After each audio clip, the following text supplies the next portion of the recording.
Are you noticing your car insurance rate creep up even without tickets or claims? You're not alone. That's why there's Jerry, your proactive insurance assistant. Jerry handles the legwork by comparing quotes side by side from over 50 top insurers so you can confidently hit buy. No spam calls, no hidden fees. Jerry even tracks rates and alerts you when it's best to shop. Drivers who save with Jerry could save over $1,300 a year. Don't settle for higher rates.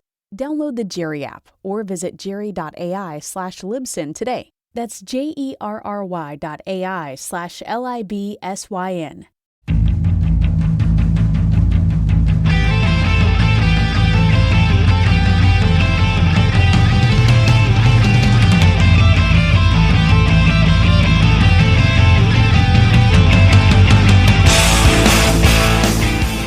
Good morning, League fans, and welcome back to another weekend of RUGBYLEAGUE.com.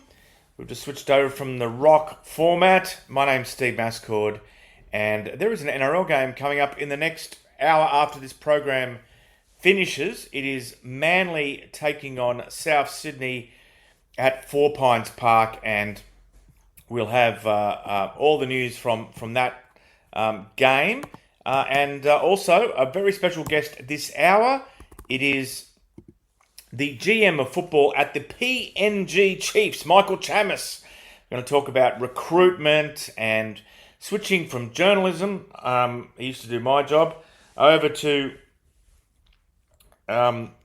being an official, and all sorts of things about how much are they going to charge for tickets, and what about all the counterfeit merch that you've got up there in PNG? So all that sort of stuff. We're going to chat to Michael Chammas this hour. We'll have a look at a few things in the news. Interesting interview that Peter V'landys has done with Peter Bedell, which we will run the rule over as well. So a really packed hour, a big weekend for me. Off to Paris for Wigan and Catalans on Saturday. We'll be calling that game right here on RUGBYLEAGUE.com, which reminds me that also during this hour we'll fill you in on what's coming up on the station over the rest of the day, and also which games we'll be commentating on,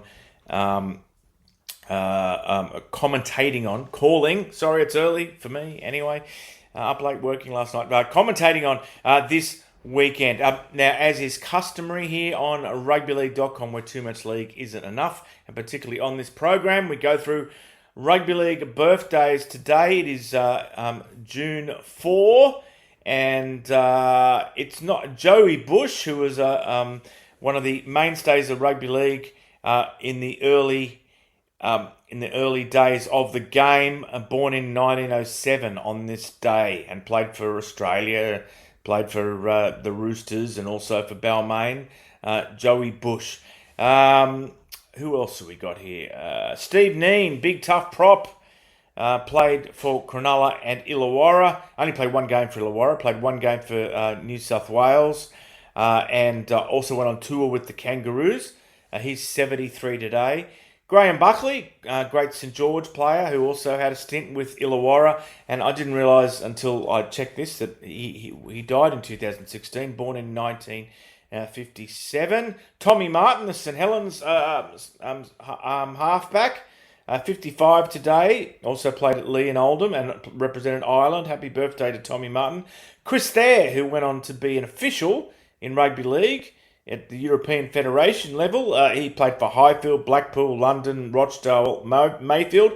49 today. He's a spring chicken. Hello, Chris. You're probably not listening, but if you are, well, have a good one. Neil Thorman, one of the great products of the North East. Played for Gateshead, York City, London, Whitehaven, and West Warriors as well, finishing his career there. I saw him play for West Warriors. Fantastic. 42 today, so could probably still play. Ava Siu Manifakanai, 35 today, and he played for West Tigers, Cronulla, Leeds, Canterbury, and Lee.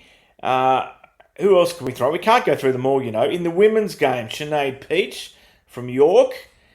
She's 28 today. Tom Starling, been in the news lately. Four Corners, in fact, investigated a police assault on him. And he is 28 today, Tom Starling. So here's what we're going to do for the rest of the hour. I'll come back and we'll give you some Team news from that game coming up in the hour after the show. It's Manly at home to South Sydney. And then we'll go on with a bit of other news and tell you what else is happening on the station. And we're going to also hear from Michael Chammas. Welcome back to Good Morning League fans on rugbyleague.com, where too much league is not enough. Now, quite a bit of controversy about Tolutau Kola, the centre for Manly, being named in their side to play South Sydney in an hour and a bit. The controversy is about him being knocked out. It was a Category 1 concussion in the State of Origin 1 match. And obviously it was the Kalyn Ponga hit that led to Kalyn Ponga being sent off, changing the course of that game. Nevertheless, he received a dispensation to be named for this game. And as things stand, he is still in the team more than an hour before kickoff. Not sure if that can still change, but it would appear he's likely to play. So it's 15 degrees at Brookvale, no sign of rain, although I have said that before at this stage of the day, and it's poured down, so take that with a pinch of salt. But here we go. Manly team: Clayton Farlolo, Jason Saab, Tolutau Kola, Ruben Garrick, Lehigh Hopewadi. The halves are Luke Brooks and Jamal Fogarty. The forwards: Taniela Paseka, Jake Simkin, Kobe Hetherington, Hamali Olakawatu, Ben Travojevic, and Jake Travojevic captain. The bench from a cast of Brandon Wakeham, Nathan Brown, Jackson Schwereb, Simeone Lafai, Josh Falidi, and Joey Walsh. And Blake Wilson is also there as a reserve. And for the Bunnies, who have a lot of changes, many changes. Jai Gray, Alex Johnston, Latrell Sigwalt, Campbell Graham, Edward Cosey, Cody Walker, Ashley Ward. The forwards: Davida Totola, Brandon Smith, Keon Kolo Matangi, David Fafita, Tallis Duncan, Cameron Murray, captain, and the reserves or the interchange bench from a cast of Lachlan Hubner, Jamie Humphreys, Ewan Aitken, Sean Kepi, Matt Duffy, Moala Graham Torfa, and Bronson Garlick. Our referee is Adam G. Our video referee is Wyatt Raymond. On the table, Manly have soared to 5th with 7 wins and 5 losses. Meanwhile, the South Sydney Rabbitohs, they find themselves in 6th position. So just one rung below, sort of underscoring the importance of this, with 6 wins and 5 losses. They've had 2 byes. Manly have had 1 bye. So, yes, that is the situation. We may have score updates in the game. We may not. I'm not sure at this point. But it is Manly taking on South Sydney at 50 minutes after this program ends. Back after this with a bit of a chat about Peter V'landys's latest musings. Welcome back to Good Morning League fans. My name's Steve Mascord and hope you're enjoying your day so far. Interesting story. Peter V'landys quoted by Peter Bedell in the Courier Mail. Now, I like the way Peter V'landys behaves like Ken Arthurson and John Quayle 40 years ago, in that he just comes up and answers questions about massive issues regarding the future of the sport. He doesn't wait to put out press releases.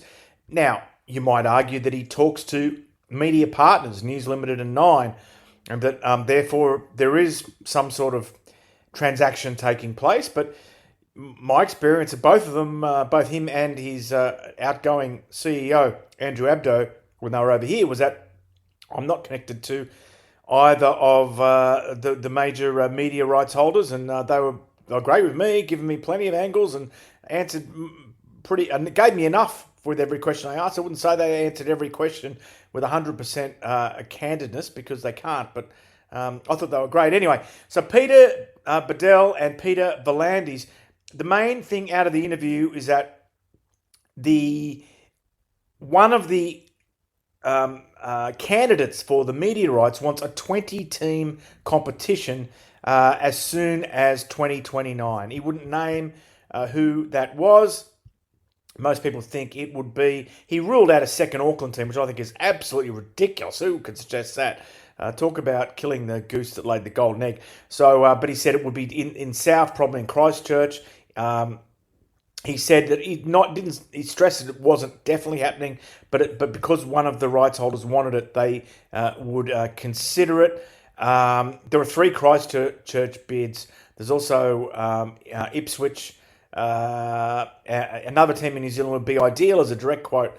The Warriors have done such a great job over there. We wouldn't want to cannibalise them, so the team would have to be down south. So that bid for another Auckland team, they might as well pack up and go home. So he also remained confident of a $4 billion TV deal. He said the game would be future-proofed for the next 50 years if they got the sort of money they were looking for. He said Fox had been great, but it's a new ball game now. We all remember Rupert Murdoch, the NRL officials, having been put in an outer table after Rupert didn't get what he wanted when he came to Sydney all those years ago. I think David Smith was CEO then. So, now it's not Rupert, right? It's DAZN. They're not as afraid to upset Fox as they may have been back then, and even then they still did it. So, and then he gave Andrew Abdo a big rap.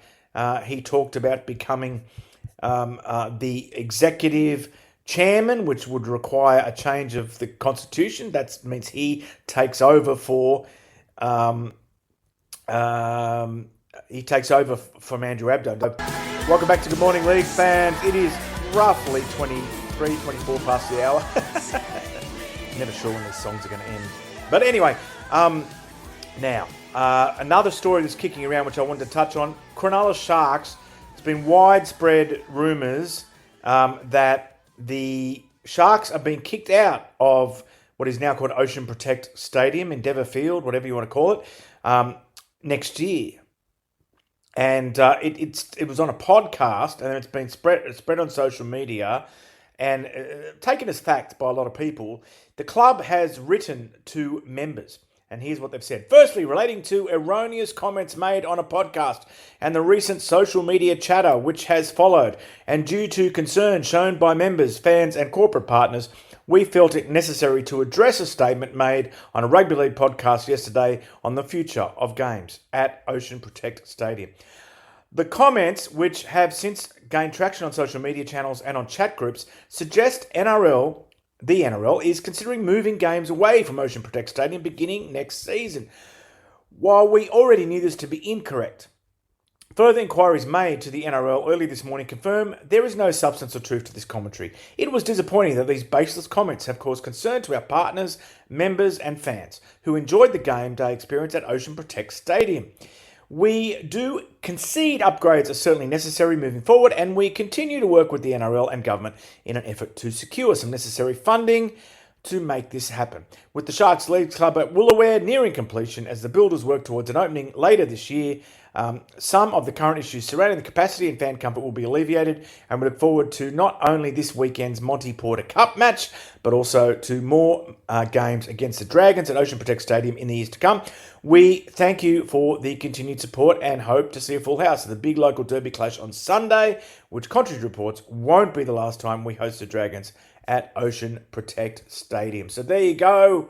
I can't remember another time in my life since the introduction of podcasts that a rugby league club would put out a statement to members in response to a podcast. I'm going to talk to a fellow who will judge my questions more harshly than most.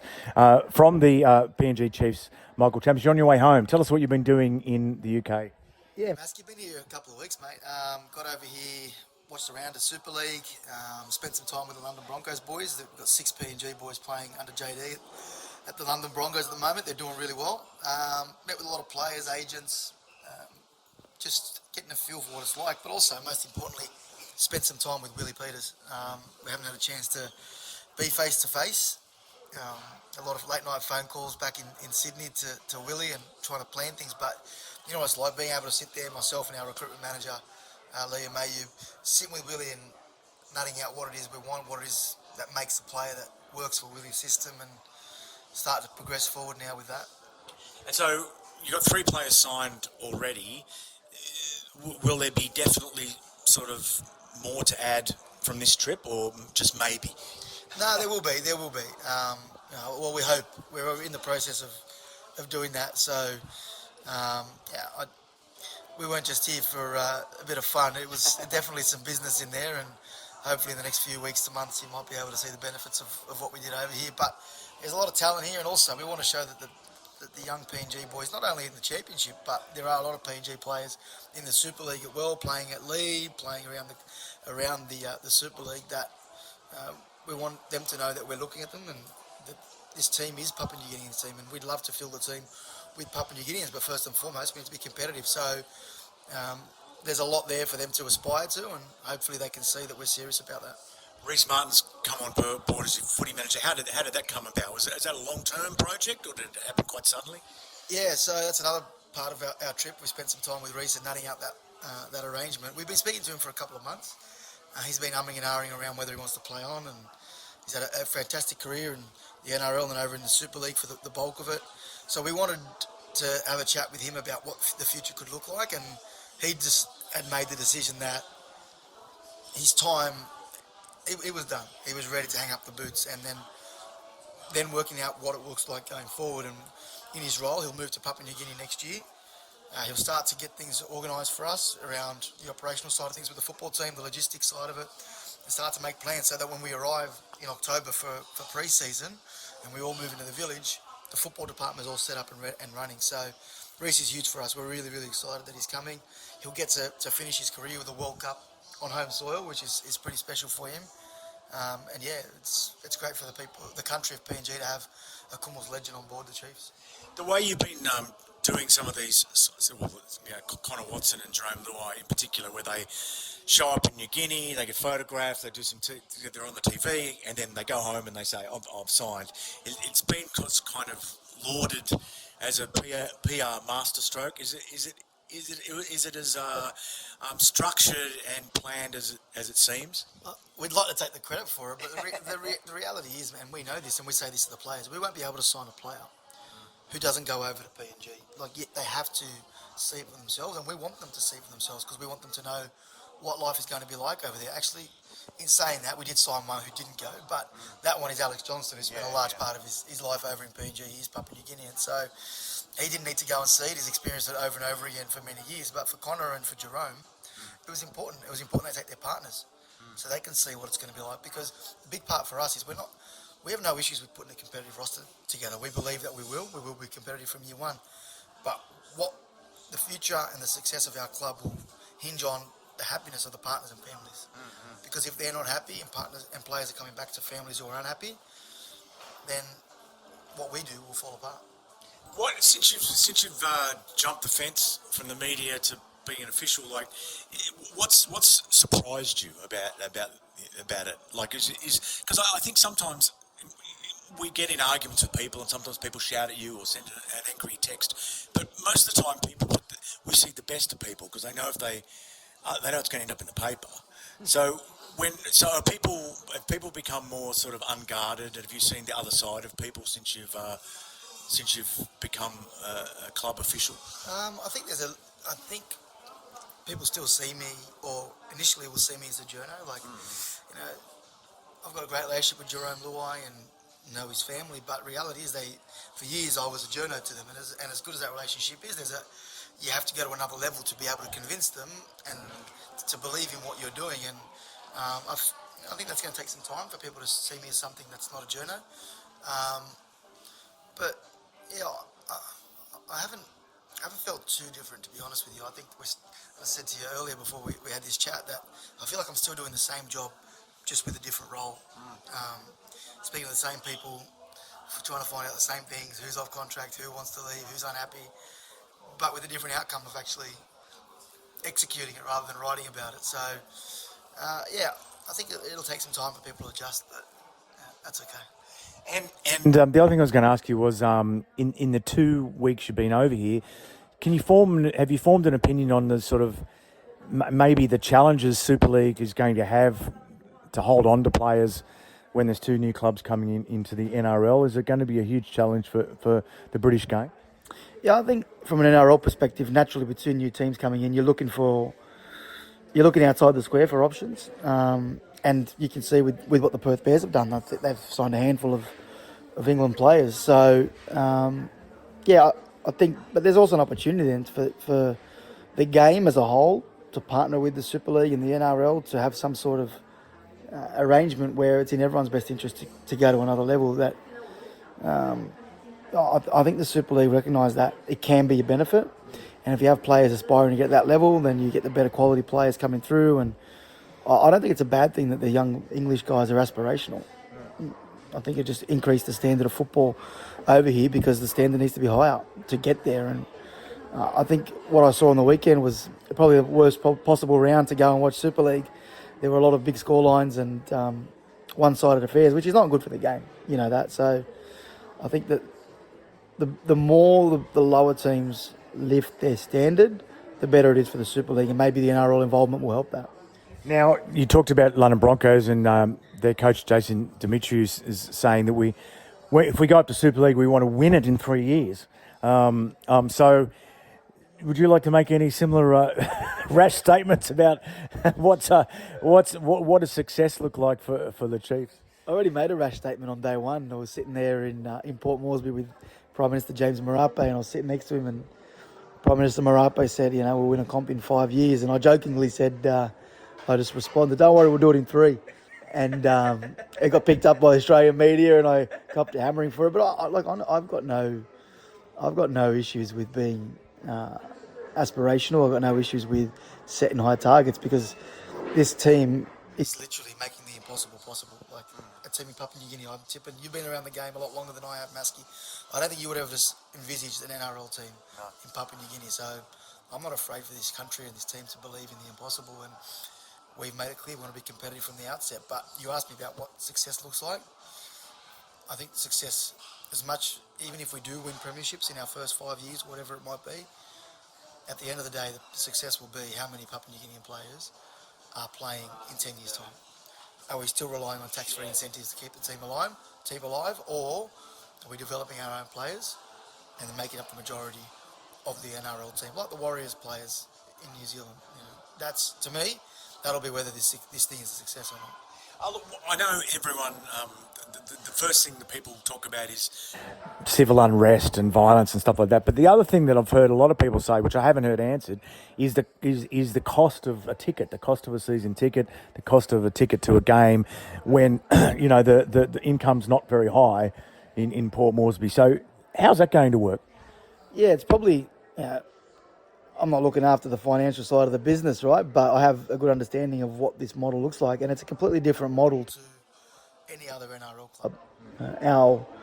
We cannot sell tickets for the same price that you could sell them in Australia. It's impossible. So we have to structure our business differently, which means there'll be a greater emphasis on trying to... You can't make money from gate or tickets or merchandise. There'll be limitations around merchandise as well.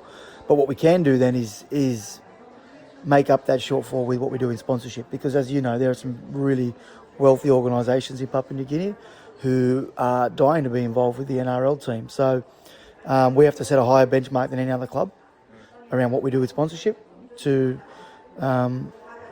negate some of the shortfall in revenue from gate and merchandise.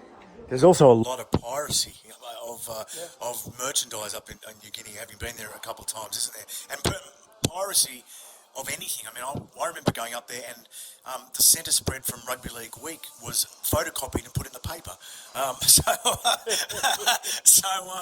How do you deal with that? You can't, or can you? Can you address it? Yeah, you can. We're mindful of knowing our audience, so we're in conversations with the NRL around what we can offer because there are strict rules around the kind of merchandise you can sell, but the price point's got to be... Lorna, our CEO, Lorna McPherson, she's had first-hand experience of this during her time in Digicel, that there were a lot of mobile phones were being sold, which were the fakes, from Asia or from different parts, that were, impacting their ability to sell their own. So what they did was bring in a phone to market was at the right price point, which basically killed off the fakes because it became affordable to get this one that was legitimate. We're going to have to do something similar with what the price point is for entry for merchandise. And if we can do that, then you can cut it off at the knee straight away with what is brought in from overseas are counterfeit products. Before I'll let you go. Can you drop any names in terms of the blokes that you've spoken to or whose managers you've spoken to while you were here? We know all the Kumbles guys. We know their names. So are they all kind of in your sights at this point, or is it have you narrowed down your sort of hit list a bit? Oh, look, it was a bit of a blanket. Let's come out here and speak to people and see how it is. Some people are contracted, so we're mindful that we can't do anything. And we've got to respect their position at the moment with their clubs. So everyone keeps asking us about Edwin Ipape. Well, reality is Edwin Ipape signed a 6-year deal to stay at Lee. So, and as far as has been reported, there is no NRL get out for him. So we've got to respect his position there. Lachlan Lamb's contracted for another year at Lee as well. So, same as the NRL. We know the rules that we're playing by, and if things pop up, then we'll deal with them. But at the moment, there are some rules around certain players that limit what we can do. Are you happy for guys to stay here and play out, 2027 in the UK, or do you, which is I guess what the Broncos are banking on, that you'll be happy for him to stay, or would you prefer him to be closer to home for the year before you come in? We've been quite honest with the London Broncos boys because we don't believe the championship is the ideal launching pad into an NRL career. So if they're going to be in the NRL system, we'd like them playing Super League next year or coming back home to play in the Queensland Cup for the Hunters. So we've been quite clear on that we don't think championships is the right preparation for them to go into an NRL pre-season. So let's see how the next few months pan out. You'd know a lot more than me on how things are going there with the London Broncos. We'd love to see them in the Super League and we'd have no qualms with them staying here for another year. And what was the club's reaction to that sort of edict? Oh, it's not really the club's, the club understand, some of these players might be contracted anyway, so. They've got to do what they have to do, but as a preference, we went and watched London versus Sheffield the other day, and London are too good. The players that are playing there are too good for the championship, so the World Cup's going to be a great opportunity for them to show what they can do at a higher level.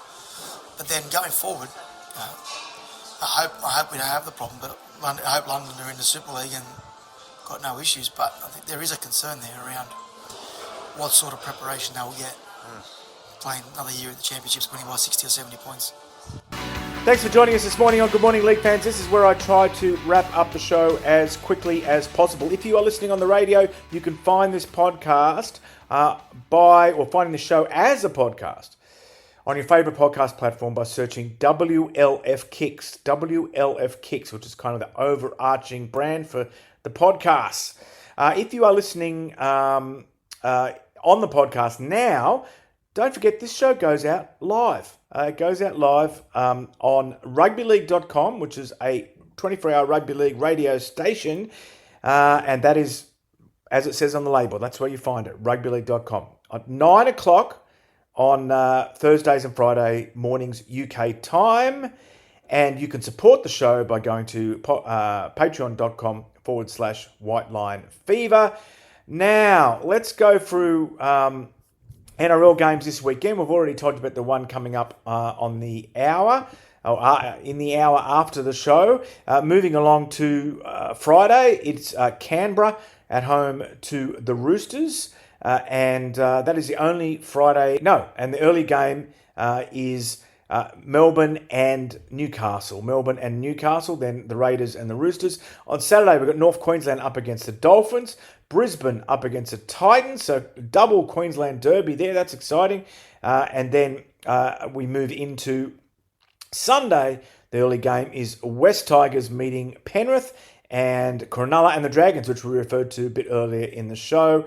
And we have a Monday game this week. It is the Bulldogs and the Eels. And if you're in the UK, that is a 7:05 a.m. start, an early start for people on this side of the world in Super League. And I'll tell you our broadcast games as I go through the matches. Tonight is Leeds and St Helens, that we don't have that game. But tomorrow we do have Warrington and Hull with David Kane. That's an 8 p.m. kickoff. Two other games on at the same time, which we would normally be able to call, but they're on at the same time. It's Castleford at home to Lee, and Bradford tangling with York. And then on Saturday, our first Huddersfield home game of the year. Mick Leadhill will be calling that one, and it's Huddersfield and Toulouse. The middle game, which we will not have, is Wakefield and Hull KR. And then I am tomorrow on my way to Paris, so I can bring you all the action of Catalans and Wigan in that historic match from Stade Jean Bouin. Thanks for joining us. That is the end of the program. Thank you to Mike Chammas. And it's likely that we'll have Stuart Barrow, the England women's coach, on tomorrow's program. Have a good day.